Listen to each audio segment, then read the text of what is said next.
YSS nga kanilang kukunin. And that would at least, correct me if I'm wrong, no? Parang pwede pang flex pick kay Chakdo at Trimar tong Arlo. Though malayong mangyari, may chance pa rin. May chance pa rin. Siguro na may pressure din dito Twisted Minds na kunin na ang Kagura dahil yung typical na isinasagot nila dito sa isang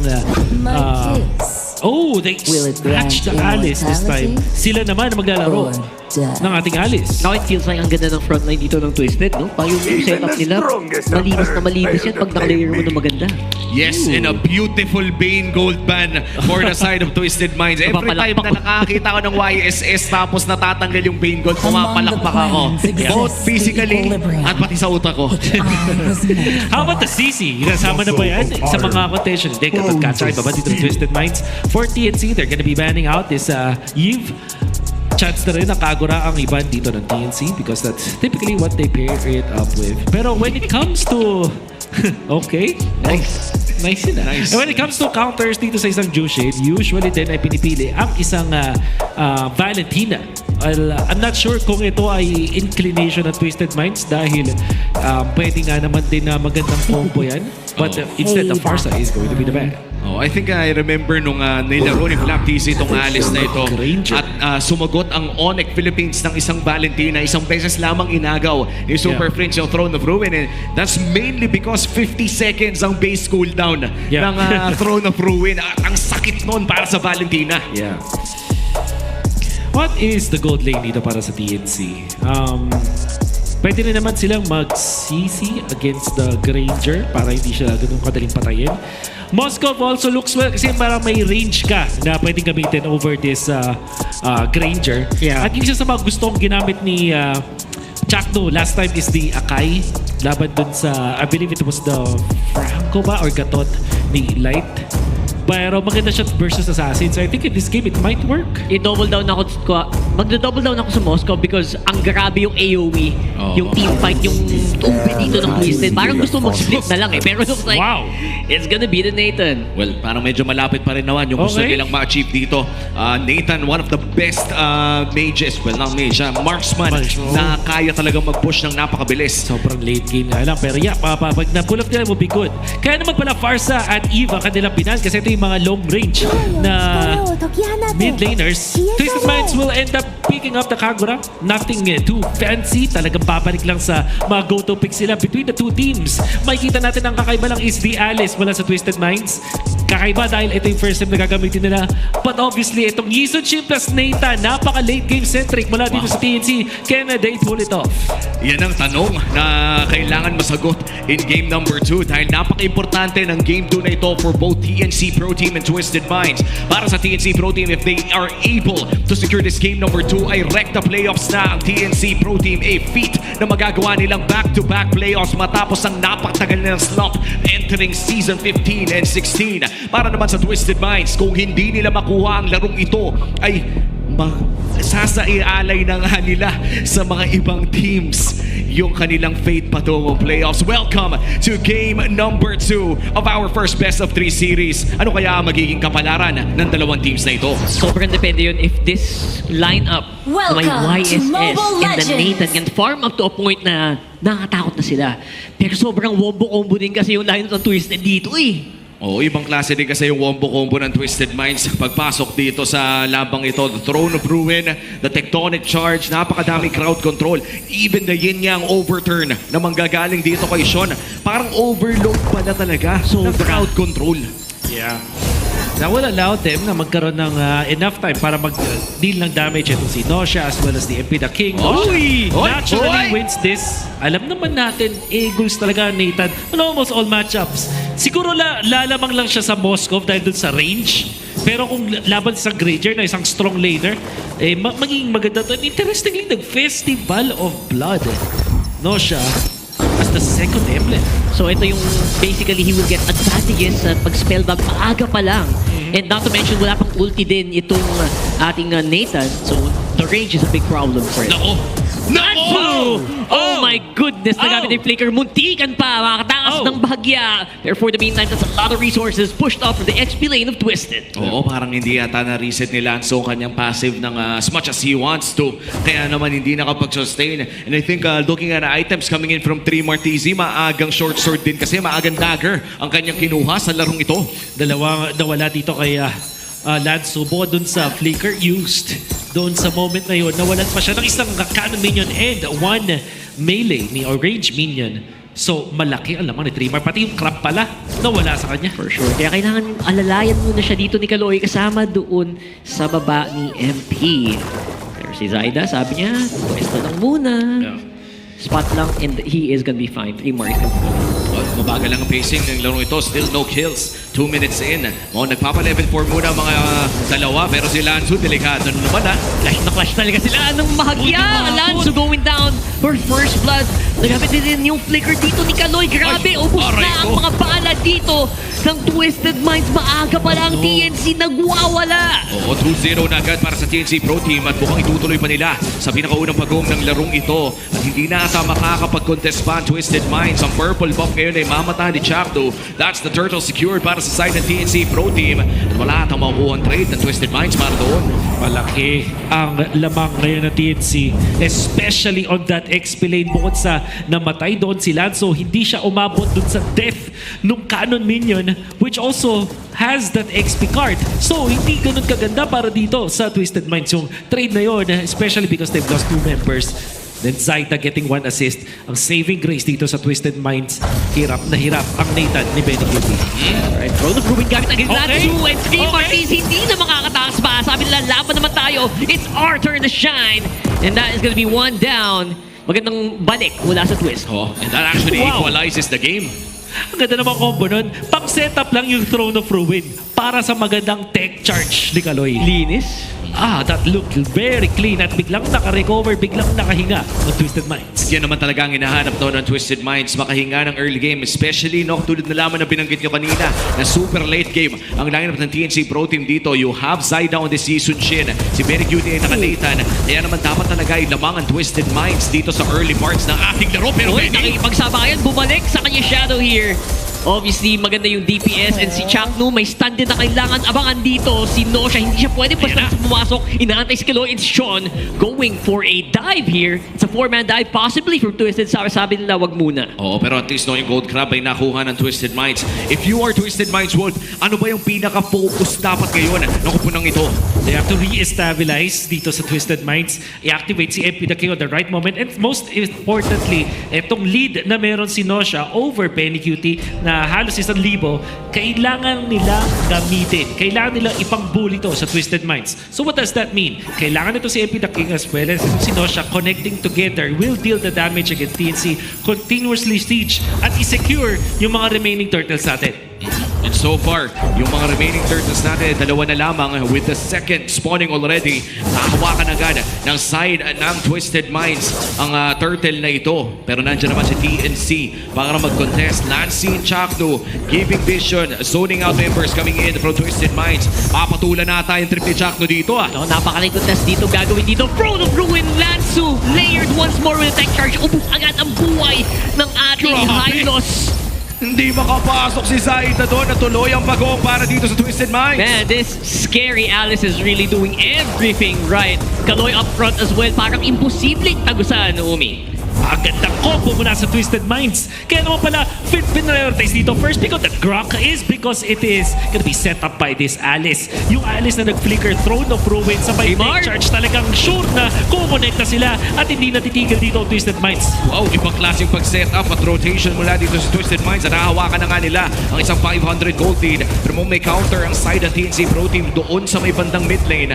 Hindi na nga nila itutuloy pa ang kanilang binabalak. Twisted Minds na may hawak ng kalamangan. Ito na ba ang hinihintay na timing ng Twist? Could be it. Kasi nakuha na nila yung gold na kailangan nila.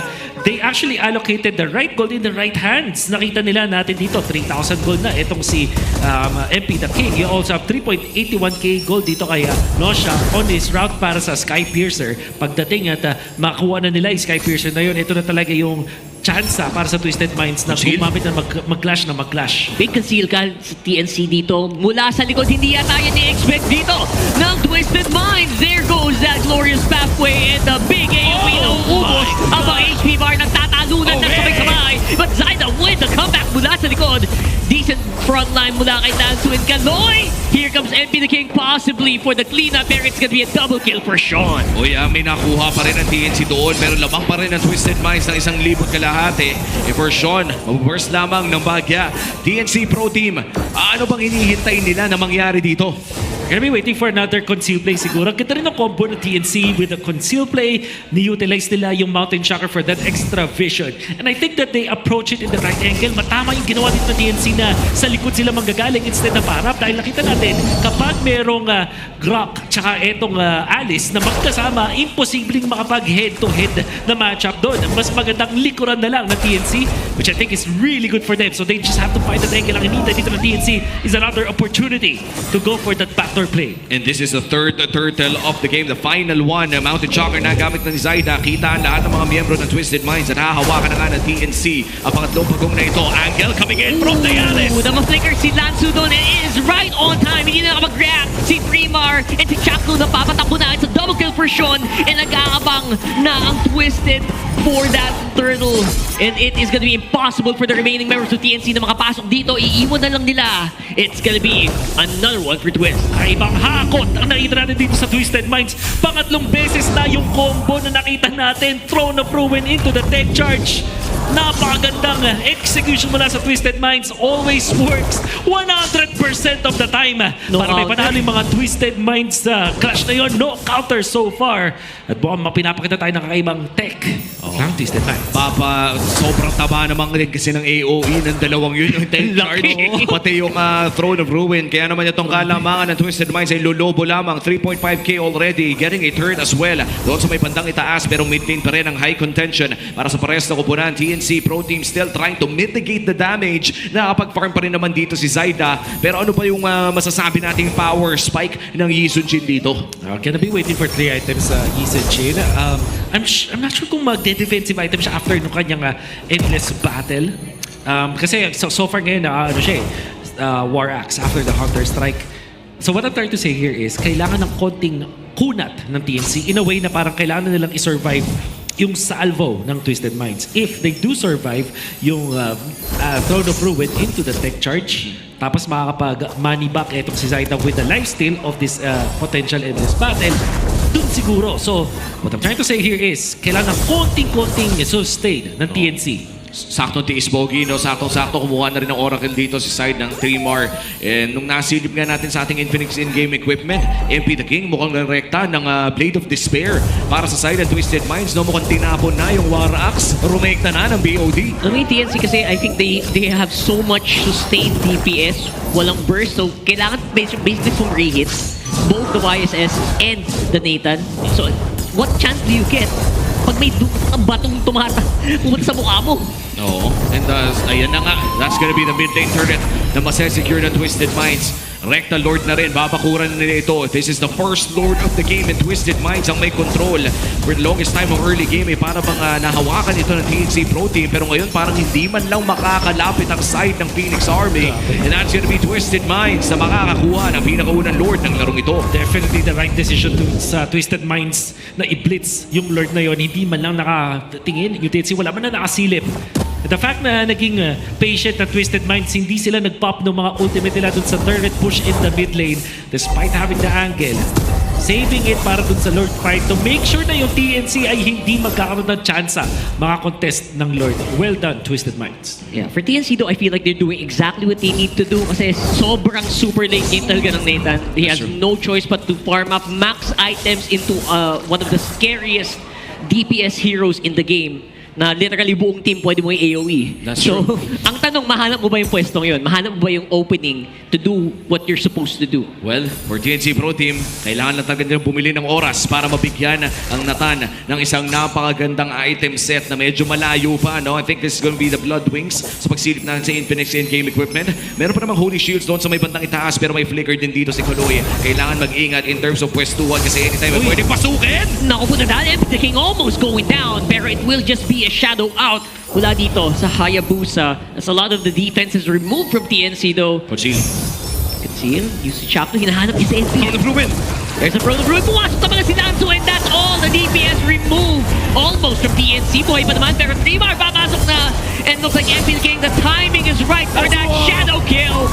It's gonna be free down for TNC and the minion waves are cleared pero the damage has been done. Grabe ang bagyo ng Twisted Minds. Pabugso-bugso. Pero tuwing bumabagsak, malalaki yung droplets ng ulan, pare. Grabe, intense! Masakit. Na rainstorm na itrapid dito pala sa Twisted Minds. Mamaya pa mabubuo ang bagyo ng TNC. They're gonna have to wait their time. Pero Flickering! Voltes na bibigyan nun! Entropy used up by Fennec Cutie pero hindi magiging sapat. Chakno trying to clear the minion waves. Sabi niya, buy time lang tol. Pero looks like it will not be enough. It's gonna be inhibitor down as well. 2 inhibitor turrets ang nakuha ng Twisted Minds at lolobo pa mas lalo ang kanyang gold day to a 7.7k. At makikita natin sa ating Infinix in-game equipment na yung 2,000 sa 7k na yun ay nasa kamay ni Sean against Lancy. Ito yung masakit na kagura na kapag nadikitan ka, sure na met, dead ball. At kaya naman na pa Twilight Armor na itong si Chakno just to be able to survive that. Now, Twisted Minds, yung kaninang nagsastruggle na alis laban sa isang Arlot na dinayan ng mga minions maraming beses. Ngayon ay lamang na ng 1,000 over TNC. Nag-contribute dun sa gold lead na meron dito ang Twisted Minds. And more than that, yung idea, yung play na ginagawa dito ni Lanzo, never mind what happened dun sa early game. Kalimutan na natin yan. Mas mahalaga yung mga team fights na inaipapanalo ng Twisted Minds dahil lang sa ginagawa ni Lanzo. And now, with this Lord, this is the second Lord of the game. Napaka-importante for Twisted Minds na mas-secure din ito para magpatuloy lamang ang snowball. Dahil pakiramdam ko kung makadepensa pa ng matagal ang side ng TNC Pro Team, ay pahirap na ng pahirap tapusin ang larong ito. Now, how will you contest this though? Imposible na yata lumabas pa. They will have to give it up. So far, it just feel like pag may nahuli si Lanzo, pag nag-combo si Lanzo tsaka si Kaloy, halos hindi na mapigilan. At saktong-sakto, may flicker sila for that upcoming Lord Siege. Ano bang game plan dito ng TNC Pro Team? The defense. Yun ang kanilang game plan dito. And Benny Cutie does not have the Purify. Pinili dito ni Benny Cutie na mag-flicker for the aggressive play. Really biting TNC ngayon. Kasi dalawa dun sa mga damage dealers nila ay walang Purify. Sabihin na natin itong si Lancy ay isang bit later pero hindi ganun kataas yung burst. In fact, hindi naman talaga burst hero ang isang Jushin. And it's more on the sustained DPS. Ang isa pang siguro minintay dito TNC, yung mga Twilight Armor. So far, meron na dito si Chakno. I would not be surprised if magkakaroon din itong si 3-bar para may chance pa siyang maka-counter initiate. So nagkakato na wala ng buhay dito. Kalahati na ang buhay ni Chakno dito. And definitely a Twilight Armor would help. Here comes the Conceal though. Ginamit ng Lancer from the Brewing. No one really getting hit except for Claymore. He's gonna go down. Zaida, hindi rin makapag-DPS. All left is Benny against the whole squad of Twisted. And it looks like we're gonna go to game 3, ladies and gentlemen. Napakagandang execution mula